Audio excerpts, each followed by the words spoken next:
여러분 안녕하십니까? 포항 MBC 뉴스투데이입니다. 경북 동해안은 오늘도 예년보다 포근한 날씨가 이어지겠습니다. 다만 큰 일교차와 미세먼지에 주의가 필요합니다. 조주경 기상캐스터입니다. 겨울이 시작된다는 절기 입동이 지났지만 낮 기온이 20도를 웃돌면서 온화한 날씨가 이어지고 있습니다. 오늘도 예년보다 포근하겠는데요. 경주 한낮 기온이 23도로 평년 수준을 6도가량이나 웃돌겠습니다. 이렇게 낮 기온이 오르는 만큼 일교차가 크게 벌어지겠습니다. 오늘은 호흡기 관리에도 힘써주셔야겠습니다. 대기질이 탁하겠는데요. 경북 동해안의 초미세먼지 농도는 종일 나쁨 수준 예상됩니다. 이어서 자세한 오늘 기온 보겠습니다. 오늘 아침 기온은 어제보다 2도에서 5도가량 높겠습니다. 아침 기온 경주가 3도, 울진이 9도, 영덕 10도, 포항이 11도로 시작하고 있고요. 한낮 기온은 울진 18도, 영덕 20도, 포항 21도, 경주 23도까지 오르면서 울진은 어제보다 기온이 4도가량 낮겠지만 그 밖의 지역은 어제와 비슷한 낮 기온 보이겠습니다. 울릉도와 독도의 아침 기온은 울릉도 13도, 독도 16도로 시작하고 있고요. 한낮에는 18도 선에 머물겠습니다. 동해바다의 물결은 전해상에서 최고 2m로 비교적 잔잔하게 일겠습니다. 다가오는 주말과 휴일에는 건조함을 달래줄 비 소식이 있습니다. 토요일 오전부터 내리기 시작해서 일요일 아침까지 이어지겠습니다. 비가 그치고 다음 주부터는 낮 기온이 떨어지면서 부쩍 쌀쌀해질 전망입니다. 날씨였습니다. 영덕군의 풍력 발전 사업이 잇따라 추진되면서 곳곳에서 지역 주민과 마찰이 빚어지고 난개발 우려도 나오고 있습니다. 영해면 괴시리에 건설 중인 풍력 발전 사업도 진입로 개설 과정에서 많은 양의 토사가 유출돼 전면 공사 중지 명령이 내려졌는데요. 산 아래 마을 주민들은 풍력 발전 공사로 살림이 훼손돼 집안이 약해졌다며 추가 피해도 우려하고 있습니다. 김형일 기자가 보도합니다. 영덕군 영해면 괴시리 풍력 발전기 공사 현장입니다. 산 정상부에 발전기를 설치하기 위해 진입로를 만들면서 도로 곳곳에서 토사가 계곡으로 무너져 내렸습니다. 개발 허가 지역을 벗어난 곳까지 많은 양의 토사가 유출됐고 방수포로 임시 배수로를 만들어 놓았습니다. 여기 경사도가 심하기 때문에 산사태 위험이 높은데도 불구하고 이런 개발 행위를 어떻게 통과했는지 그리고 어떻게 감독을 했는지 관리와 감독이 부실하다는 걸 저희들이 지금 절실히 느끼고 있습니다. 풍력 발전기 3개를 설치하기 위해 2만 6천여 제곱미터의 산림을 훼손할 예정인데 급경사지가 생겨나고 집안도 약화되면서 산사태 등 대형 재난으로 이어지지 않을까 인근 주민들의 걱정이 커지고 있습니다. 산 아래 괴시 삼리는 공사 현장과도 겨우 1km 남짓 떨어져 있는데 매년 상습 침수 피해를 겪고 있습니다. 얼마 전에 그 흰남노래 갖고 포항이나 경주 이런 사태를 봤을 때 영해 이 지역에도 그런 사태가 오지 말라는 법이 없기 때문에 항상 우리는 그것을 염두에 두고 걱정을 하고 있는 그런 상태입니다. 영덕군은 풍력 발전 사업자에게 지난 9월 27일 토사 유출에 대한 원상 회복을 명령했는데 이틀 뒤에는 사토 처리장과 세륜 세차 시설, 방진망 등을 미리 설치하지 않았다는 이유로 공사를 전면 중지시켰습니다. 풍력 발전 사업자는 토사 유출에 대해 원상 회복 공사를 실시 중이며 장기적인 대책으로 사방댐과 집수정도 만들겠다고 밝혔습니다. 풍력 발전으로 인한 침수를 관련해서 저희가 100년 빈도로 설계된 사방댐 2개소를 설치하고 그 저수지 16개를 설치하면서 그 피해를 현저하게 또 저감할 수 있을 것 같습니다. 영덕군은 풍력 발전 사업자가 11월 15일까지 토사 유출에 대해 원상 회복 명령을 이행하지 않을 경우 허가를 취소하겠다고 밝혔습니다. MBC 뉴스 김형일입니다. 소방청은 국민 누구나 응급처치를 할 수 있도록 심폐소생술 응급처치 교육을 강화하기로 했습니다. 수요자 중심의 교육이 될 수 있도록 생애주기별 교육 방법을 설계해 심폐소생술은 올해보다 25% 증가한 90만 명, 소화기, 소화전, 심폐소생술 교육은 230만 명을 목표로 추진한다고 밝혔습니다. 응급처치 심폐소생술 교육을 원하는 경우 소방서나 소방안전체험관으로 문의하면 예약 후 실습하실 수 있습니다. 소방청에 따르면 지난해 심폐소생술을 필요로 하는 심정지 환자는 3만 3천여 명이었습니다. 영일만대교 건설 사업이 국방부발 암초에 걸려 주춤하고 있습니다. 국방부는 유사시 다리가 무너지면 군작전이 어렵다며 교량 건설을 반대하고 있는데요. 그래서 경북도와 포항시는 계획을 대폭 수정하는 방안을 적극 검토하고 있습니다. 이규설 기자입니다. 윤석열 대통령은 당선인 시절 포항을 방문해 영일만대교 추진 의사를 밝혔고 예산 반영을 지시하기도 했습니다.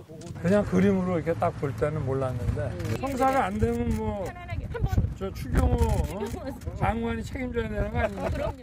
지역에선 14년 만에 영일만대교가 빛을 보게 됐다며 사업 추진을 기정사실로 여기고 있었습니다. 그런데 국방부의 반대가 완강하다는 이야기가 들리기 시작하더니 이강덕 포항시장은 지난달 31일 기자간담회에서 해군이 너무나 경직되어 있다. 하늘이 무너질까 두려워 아무것도 못하는 것과 같은 형국이다라며 국방부에 서운함을 표시했고 일주일 뒤 이철우 경북도지사는 도정 질문 답변에서 국방부는 반대의 입장이 강하지만 국토부 등 다른 부처와는 원만히 협상이 진행되는 만큼 계획을 조금 수정하더라도 대교를 건설하기 위해 총력을 쏟겠다는 발언을 했습니다. 이처럼 국방부 설득이 어렵다는 결론에 다다르자 경북도와 포항시는 국방부 동의 없이 추진이 가능한 우회안을 적극 검토하고 있습니다. 우회안은 울산 포항 고속도로 종점부에서 인덕산과 포항 철강산업단지를 거쳐 형산강 둑을 따라 도로를 만든 뒤 연암에서 나오는 사장교와 연결하는 방법인데 이렇게 되면 해상 구간은 절반으로 줄어들고 건설비는 당초 2조 원에서 4천억 원가량 상승하게 됩니다. 게다가 영일만대교 건설로 발전을 기대했던 포항시 동해면과 호미곶면, 구룡포읍 주민들은 실망할 수밖에 없습니다. 포항시는 지금 미적되다가 내년 예산에 영일만대교 건설 사업비가 포함되지 않으면 사업 자체가 무산될 가능성도 있다고 보고 고심을 거듭하고 있습니다. 영일만대교가 포항시에 실익을 얻을 수 있는 방안을 모색하여 영일만대교가 조속히 추진될 수 있도록 최선을 다하겠습니다. 절반은 해상 교량, 절반은 해저 터널로 영일만대교를 건설하는 방안은 소요 예산이 3조 7천억 원에 달해 선택지에서 빠진 것으로 알려졌습니다. MBC 뉴스 이규설입니다. 강원도와 울릉도를 운항하는 여객선 2척이 관광객이 감소하고 해상 기상이 악화되는 겨울철을 맞아 휴항에 들어갑니다. 강릉 울릉도를 운항하던 여객선 시스타 5호는 지난 1일부터 휴항에 들어갔고 동해 묵호항에서 울릉도를 오가는 시스타 1호는 오는 14일부터 휴항합니다.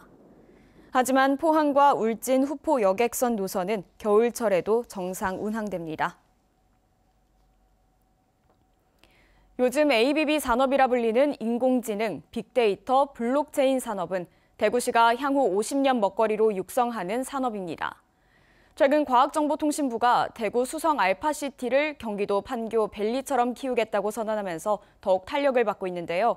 ABB 산업의 현재와 미래를 보여주는 박람회가 대구 엑스코에 개막했습니다. 권윤수 기자가 취재했습니다. 박람회 부스에 여러 개의 감시 카메라가 비추고 있습니다. 라이터를 켜니 순식간에 화재가 의심된다는 안내방송이 나옵니다. 불꽃이 감지되어 화재가 예상되오니 확인 조치 바랍니다. 적외선, 자외선 센서와 연결된 카메라는 작은 불씨도 금방 알아채고 위험 신호를 보내 화재에 특히 취약한 전통시장과 산불 감시에 최적화되어 있습니다. 좁은 공간에 많은 사람이 몰리면 위험 신호를 보내도록 프로그램을 만들 수도 있습니다. 얼마 전에 이태원 참사라든지 이런 데도 지능형 CCTV로 자동 방송이 됐다 하면은 그런 참사를 조금 방지할 수 있지 않았겠나 그런 좀 아쉬움을 가지고 있습니다. 인공지능 기술을 활용하면 산업 현장에서 노동자의 안전사고가 발생했을 때 빠르게 대응할 수 있고 예방도 할 수 있습니다.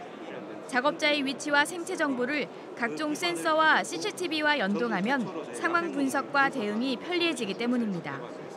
대구시가 50년 미래 먹거리 산업으로 육성하는 ABB, 즉 인공지능, 빅데이터, 블록체인 산업의 현재와 미래를 보여주는 두 박람회가 동시에 대구 엑스코에 개막했습니다. 정보통신기술 분야의 170여 개 업체가 700여 개 부스를 마련해 새로운 기술을 소개하고 정보를 교류합니다. 최근 과학정보통신부가 대구 수성 알파시티를 경기도 판교밸리처럼 조성하기로 하면서 관련 산업이 집중 조명받고 있습니다. 블록체인 기업들은 현재 10여 곳이 있지만 5년 뒤에 100개 기업을 목표로 지금 추진하고 있습니다. AI 융합 심포지엄 등 인공지능 최신 기술과 적용 사례를 보여주는 발표회와 각종 토론회도 다채롭게 이어집니다. MBC 뉴스 권윤수입니다. 최근 5년간 화물차 관련 산재 사망 사고의 70% 이상이 화물을 싣거나 내리다가 발생한 것으로 나타났습니다. 고용노동부에 따르면 2017년부터 지난해까지 화물차 산재 사망 사고 127건 가운데 72%인 91건이 적재 하역 중에 발생했고 화물차 운행 중에 발생한 사고는 19%인 24건, 적재함 끼임 등의 9%인 12건이었습니다. 노동부는 화물 적재 순서와 화물 형태에 따른 쌓기 방법, 화물 결박 방법 등 적재 하역 기술 자료를 업계와 종사자들에게 제공하기로 했습니다. 레오나르도 다빈치의 모나리자, 뭉크의 절규와 같은 세계적인 그림을 시각 장애인들도 감상할 수 있는 길이 열렸습니다. 그림을 3D 프린트로 출력했기에 가능해졌는데요. 색감 같은 원본이 가진 매력을 다 표현하지 못하지만 시각 장애인들에게 문화의 영역을 넓혔다는 점에서 주목받습니다. 보도에 조재한 기자입니다. 레오나르도 다빈치의 모나리자, 마네의 피리 부는 소년, 이중섭의 흰소 등 명화 19작품이 전시되고 있습니다. 평면 그림을 3D 프린트해 시각 장애인을 위해 부조로 입체화한 작품입니다. 작품을 감상하는 사람들은 시각 장애인들. 피리 부는 소년, 설명을 시작하겠습니다. 손으로 직접 그림을 만지고 오디오 아트북을 들으며 작품을 이해합니다. 황소라든가 저쪽에 있는 피리 부는 소년 같은 거 보니까 정말 리얼하게 돼 있으니까 더욱더 이게 잘 끌리는 그림들이 있더라고요. 촉감을 잘 느낄 수 있도록 표현을 해주셔서 되게 감사한 것 같아요. 손가락 모양이라든지 이렇게 나레이션 설명을 또 잘 해주셔서 설명을 듣고 만져보면 더 자세하게 그림을 알 수 있는 것 같아요. 시각장애인들의 문화적 소외감을 어떻게 줄일지 고민하던 학생들이 작품을 3D 프린팅하자는 아이디어를 냈고 KT가 비용을 지원해 전국 첫 촉각 명화가 탄생했습니다.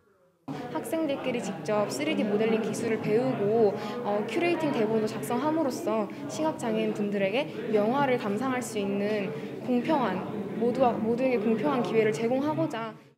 아직은 색감이나 세밀한 표현 등에서 보완할 점도 있지만 시각장애인들을 위한 새로운 문화적 영역을 열었다는 점이 주목됩니다.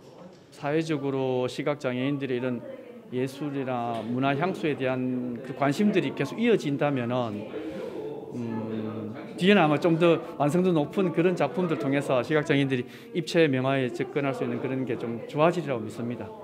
3D 프린터로 탄생한 촉각 명화는 공유 플랫폼 구축으로 누구든 언제든지 출력이 가능하며 전국 시각장애학교를 순회하며 전시회도 열 예정입니다. MBC 뉴스 조재환입니다. 포항시는 도내 23개 시군에서 만여 명의 선수단이 참가하는 경북도민 생활체육 대축전 개최를 앞두고 안전한 행사 개최를 위해 대책 마련에 나섰습니다. 시는 경기장 현장 안전점검을 통해 비상시 대피 경로를 확인하고 시설물 안전 점검에 나서는 한편 안전요원도 충분히 배치하기로 했습니다. 제32회 경북도민 생활체육 대축전은 생활체육 동호인들이 실력을 겨루는 도민화합의 장으로 내일부터 사흘간 포항에서 개최됩니다. 국내 최고의 사과 품질을 자랑하는 청송에서 3년 만에 사과축제가 개막해 이번 주말까지 열립니다.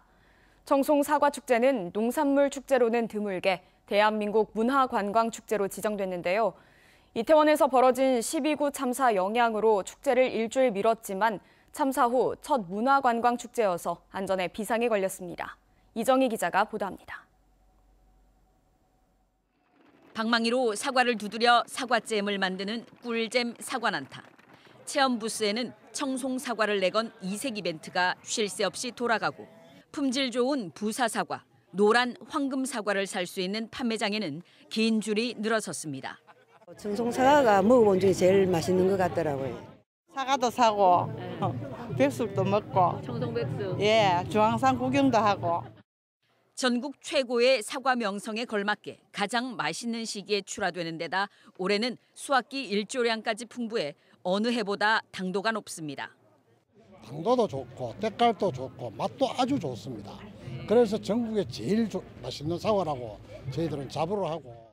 청송 사과 축제는 사과 퍼레이드, 사과 로또, 사과 경매 같은 체험 프로그램과 청송 꽃줄 엮기, 매일 밤 축하 공연 등이 펼쳐집니다. 청송의 역사인물 세종대왕의 왕비, 소헌왕후, 추모 헌달에 같은 청송 문화제가 함께 열리고 전국 고교 씨름대회, 낙동정맥 등반대회도 이 기간 열립니다.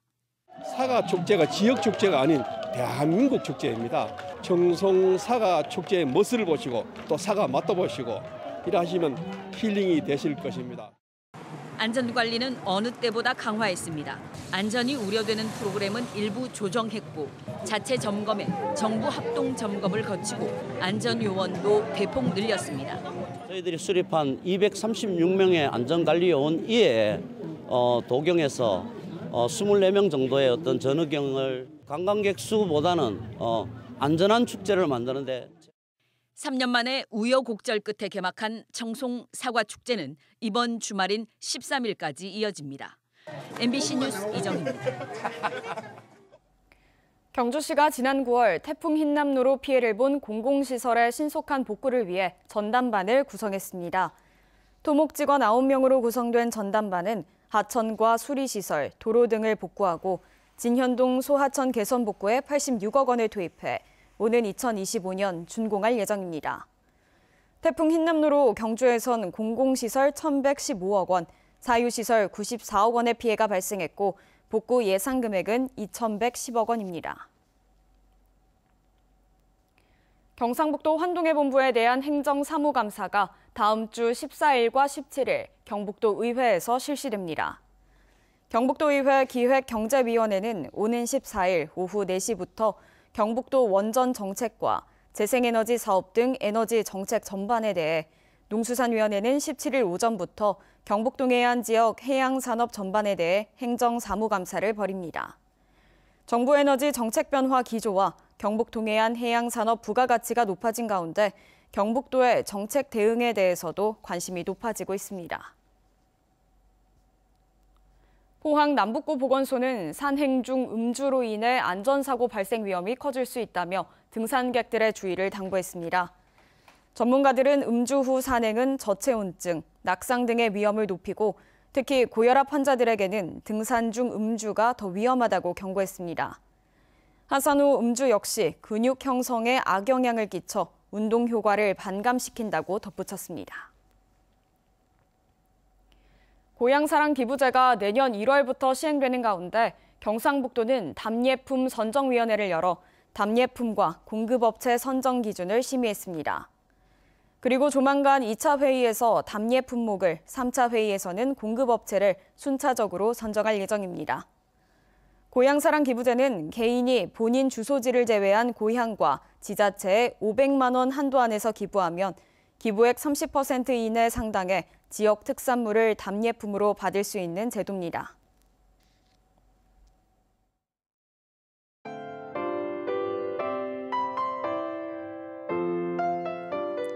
겨울이 시작된다는 절기 입동이 지났지만 낮 기온이 20도를 웃돌면서 온화한 날씨가 이어지고 있습니다. 오늘도 예년보다 포근하겠는데요. 경주 한낮 기온이 23도로 평년 수준을 6도가량이나 웃돌겠습니다. 이렇게 낮 기온이 오르는 만큼 일교차가 크게 벌어지겠습니다. 오늘은 호흡기 관리에도 힘써주셔야겠습니다. 대기질이 탁하겠는데요. 경북 동해안의 초미세먼지 농도는 종일 나쁨 수준 예상됩니다. 이어서 자세한 오늘 기온 보겠습니다. 오늘 아침 기온은 어제보다 2도에서 5도가량 높겠습니다. 아침 기온 경주가 3도, 울진이 9도, 영덕 10도, 포항이 11도로 시작하고 있고요. 한낮 기온은 울진 18도, 영덕 20도, 포항 21도, 경주 23도까지 오르면서 울진은 어제보다 기온이 4도가량 낮겠지만 그 밖의 지역은 어제와 비슷한 낮 기온 보이겠습니다. 울릉도와 독도의 아침 기온은 울릉도 13도, 독도 16도로 시작하고 있고요. 한낮에는 18도 선에 머물겠습니다. 동해바다의 물결은 전해상에서 최고 2m로 비교적 잔잔하게 일겠습니다.